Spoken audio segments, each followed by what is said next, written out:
Um, Welcome back to my channel. I'm that Halloween guy, and if you're new here, welcome to my channel. If you're not, just welcome back then. Today I'm going to be talking about how hard it is to start a yard haunt, or start a haunt at all.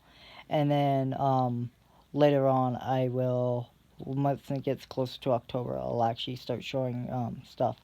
So, like how I put my stuff together and that.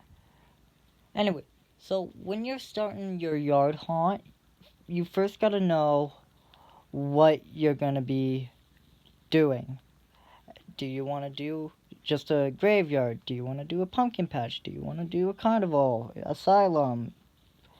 Like, you gotta first think, what is your main focus? What are you putting in the front yard? What's gonna actually attract people to your haunt?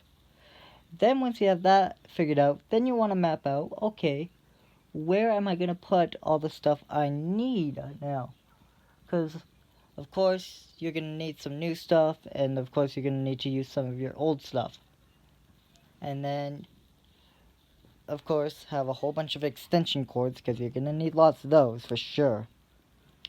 And so once you have it basically mapped out and planned of what you're doing, next you got to go check your storage bins and say, okay, now you got to take a look. Do I have any of the right stuff now? Do I have stuff for my pumpkin patch? Do I have lots of pumpkins? Do I have lots of tombstones? Do I have animatronics that will fit the theme for this? Like, you gotta look ahead of time for what you're really focused on. Like, for my tent, I'm doing a carnival. Okay, so I gotta look. Do I have carnival animatronics? Well, I went through and I looked. Yes, I have a Arctic Dragon. I have the Ringmaster. I have Mr. Punchy. I have Pennywise, who sadly doesn't work. Like, I have a lot of clowns that would go with it.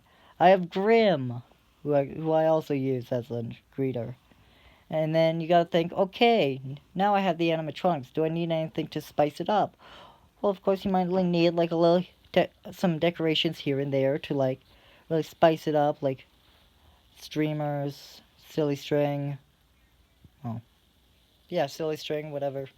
And you want to add that, which I'm not. I'm just gonna. And then what I do, I have a movie. So like, if you really want your haunt to be over the top, go out, buy a projector, buy a fire stick from Target, Staples. They got them. Then you gotta check, okay, what movies would fit this? Which for me is just horror movies.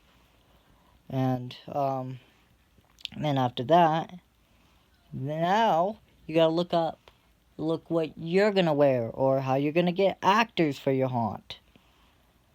I mean, I just use family members, as in me and probably my sister. Or friends that you know. You could ask them to, hey, I'm doing a haunted house. Do you guys wanna act? It's not too hard to build a haunt once you get the first layout down and start putting the stuff together. And then once it's close to Halloween, you want to now find a costume. Like, you gotta find the right costume to wear.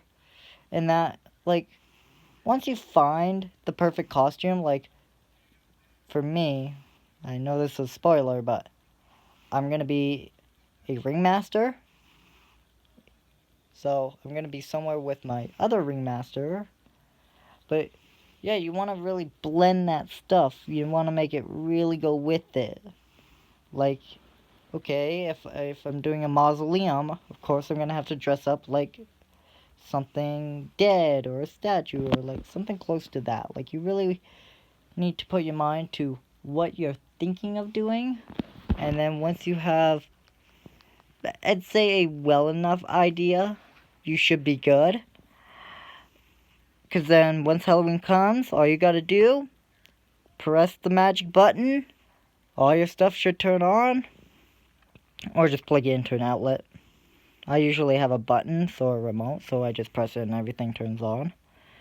But, plug it in, make sure everything's working. Like, you don't want to open your haunted house, but you want to turn everything on ahead of time to make sure you got everything working, nothing's being faulty, and then you want to get your costume on, and then you want to go hide.